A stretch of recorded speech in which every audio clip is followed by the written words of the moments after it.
There's a lie being whispered to an entire generation of women, a lie so pervasive, it's destroying their ability to recognize a good man when they see one. And the men, they're walking away in record numbers, confused about why being their authentic selves has become a relationship death sentence. Here's the paradox that reveals everything. Nearly 3/4 of teenage boys are being fed online content that defines masculinity by dominance, money, and physical power. At the exact same time, women are being taught to reject those very things as toxic. Boys are shown that to be a man, you have to be strong, stoic, and a provider. Meanwhile, women are told that a stoic man is emotionally unavailable, a man who leads is controlling, and a man who provides is just propping up the patriarchy. This isn't an accident. This is a manufactured crisis, and it's tearing relationships apart before they even begin. The setup. So what's really happening here? How did we get to a place where men and women who are biologically wired to seek each other out can barely understand each other anymore? The answer is more deliberate than you think. Over the past few decades, a specific set of narratives has been carefully constructed and amplified. These narratives took legitimate concerns about harmful behavior and weaponized them into a wholesale rejection of masculine traits themselves. In this video, we're going to expose 5 interconnected lies that women have been told about men. Lies that have made it nearly impossible for good men to be recognized and for healthy relationships to form. We'll look at how positive masculine traits got rebrained as toxic, how women were handed an impossible checklist that no real man could ever fulfill, how algorithms are actively programming men and women to want incompatible things, and how all of this has created a deception paradox where nobody trusts anyone anymore.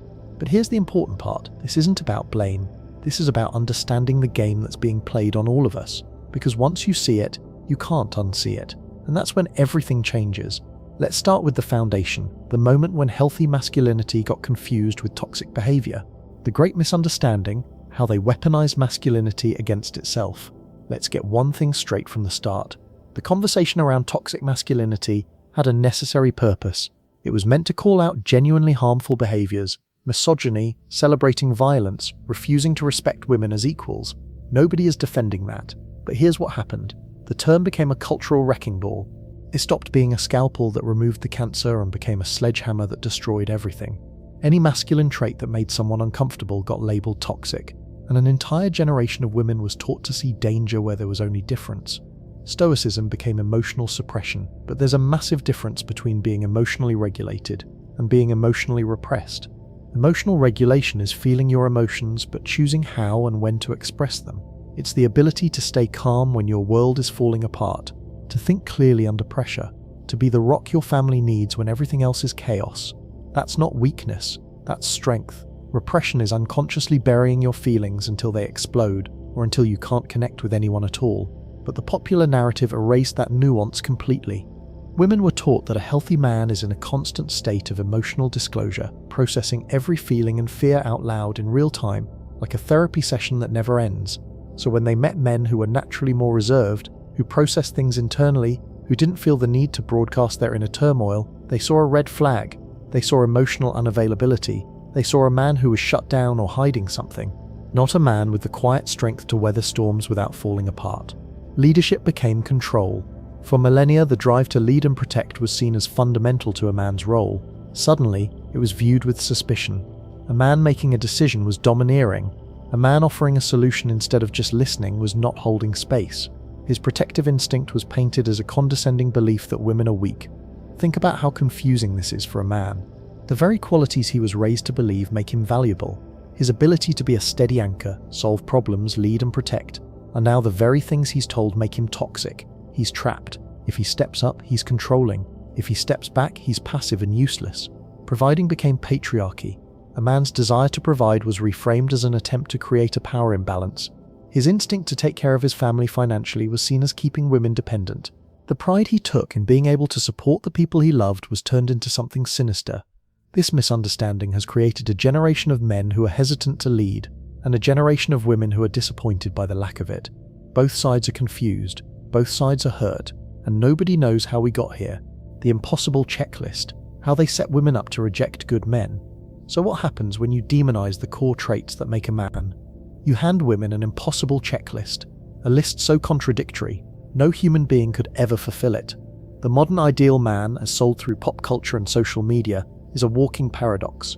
He's supposed to be soft and emotionally vulnerable, but also strong and protective. He should be ambitious and driven, but not so much that his career comes first. He needs to be a leader, but also ready to follow her lead at a moment's notice. He should be assertive and confident, but also gentle and sensitive to her every mood. He must be financially successful, but not obsessed with money. He should take charge, but never make her feel controlled. This isn't a man, this is a fantasy, and it's a fantasy that sets women up for constant disappointment.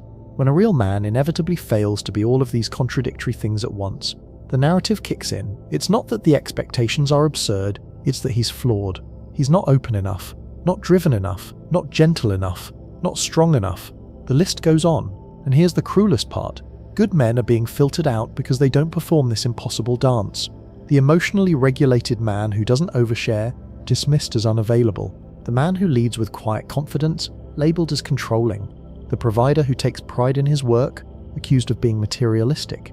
Meanwhile, the men who do perform this act, they're often the ones who've learned to manipulate the system. They know exactly what to say, exactly how to appear vulnerable on cue, exactly when to be strong and when to be soft.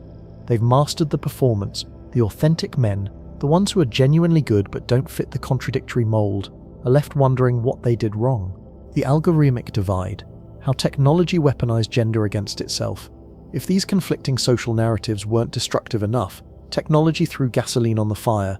We're living through a massive, uncontrolled social experiment, and the algorithms running it have one goal: keep you engaged, keep you angry, keep you alone. Because lonely people are profitable. For young men and boys, social media has become a primary source of identity. A recent study found that nearly 3 in 4 teenage boys regularly see online content that defines masculinity in narrow, often problematic terms: physical power, financial dominance, and control over women. The algorithms on platforms like TikTok and YouTube have learned that hyper-masculine content gets clicks. It's monetizable, so they feed boys a steady diet of it, from how to get rich quick to why girls only want alpha males. What's deeply concerning is that this isn't passive viewing, it's actively shaping their sense of self. Many of these boys report the content just started appearing in their feeds. They never even search for it. They're being algorithmically trained to believe their value is tied to their appearance, their bank account, and their ability to dominate. And here's the cruel irony. While boys are being algorithmically pushed toward this narrow performance-based masculinity, women are being fed content that critiques and rejects these exact same traits. A woman scrolling her feed sees posts celebrating emotional vulnerability and collaborative relationships. A few swipes later, a teenage boy is watching a video telling him that vulnerability is weakness and that he needs to be an unfeeling alpha to be desirable. The result? A devastating misalignment. But here's what nobody's talking about. This confusion isn't accidental. There's a massive profit motive in keeping men and women at war with each other. Dating apps make billions when you stay single and swiping. Content algorithms discovered that gender division content gets clicks. The longer you're confused and alone, the more money flows into someone else's pocket. Society is programmatically training men to become a version of masculinity that women are being trained to find problematic. It's not a bug, it's a feature, and it's setting everyone up for failure before a first date even starts. The reality beneath the narrative, what the data actually shows. With all this confusion, it's easy to buy into the narrative that relationships are a lost cause, that nobody's connecting anymore, that it's all hopeless. But the data tells a different story, and it's more complicated and more hopeful than the doom scrolling would have you believe. First, the numbers on partnership. After years of rising, the share of American adults who are unpartnered has actually seen a modest decline, dropping from 44% in 2019 to 42% in 2023. In that same time, the share of adults who are married ticked up slightly from 50% to 51%. And despite the belief that everyone is getting divorced, the refined divorce rate has been on a long-term decline and is near a record low, about 14.2 divorces per 1,000 married women in 2024. So while dating is challenging, the idea that no one is getting married and everyone is splitting up isn't supported by reality. Second, online dating is working for some. According to a 2025 survey, about 27% of couples who married in 2025 met online.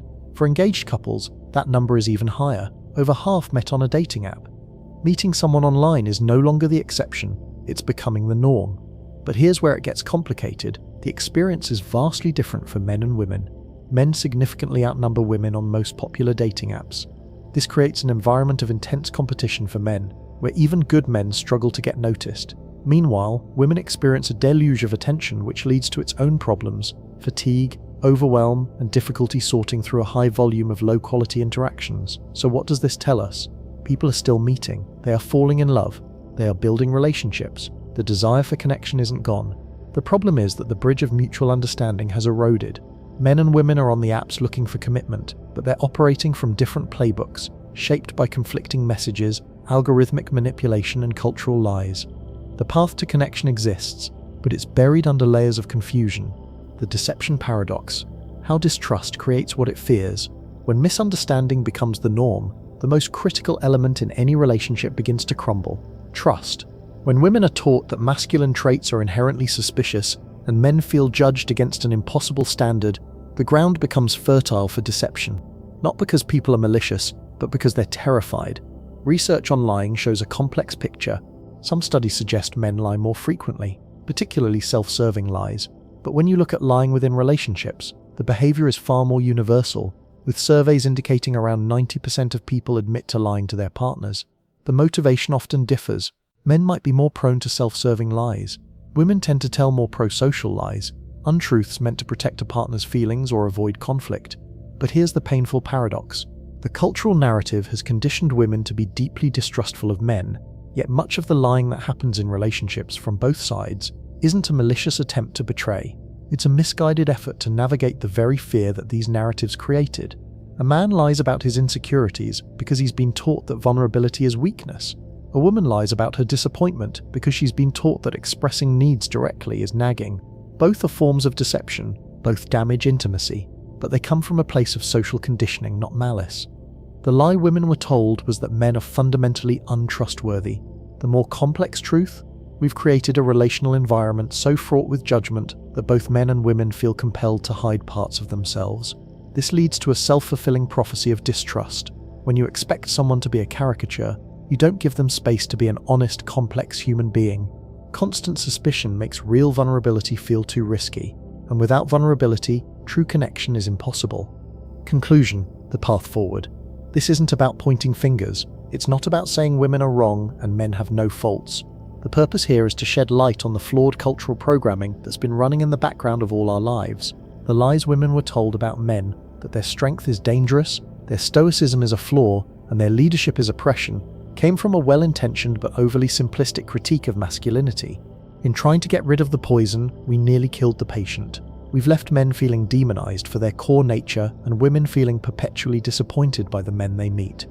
Both sides are casualties of what I call the relationship industrial complex, a system that profits from your confusion, your loneliness, and your inability to connect.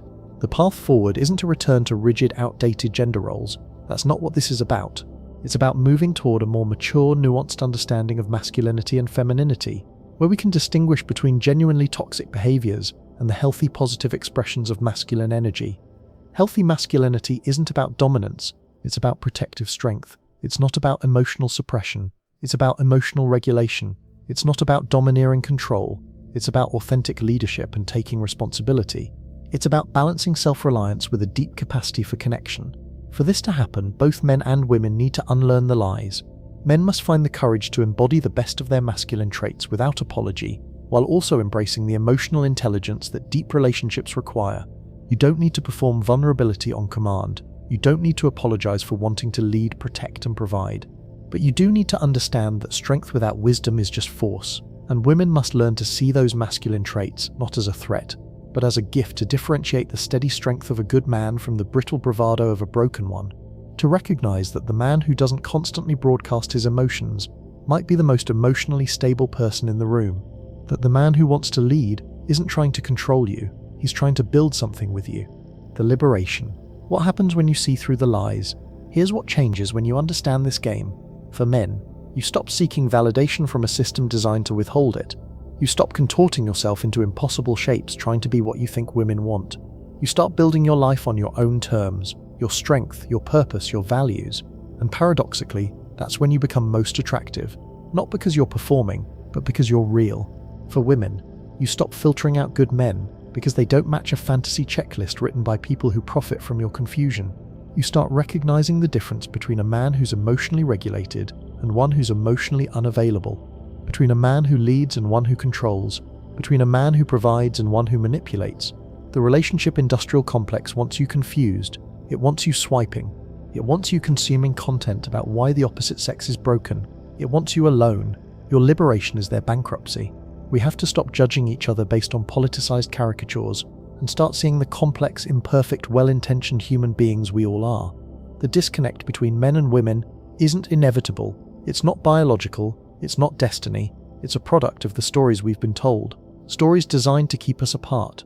And if we can find the wisdom to see those stories for the lies they are, we can begin to write a new one. Together. The question is, are you ready to stop playing their game?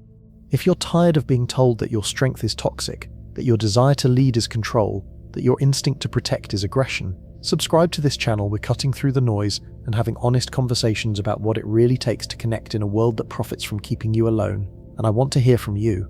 Leave a comment. What's the biggest lie you've been told about being a man? Let's start a real conversation.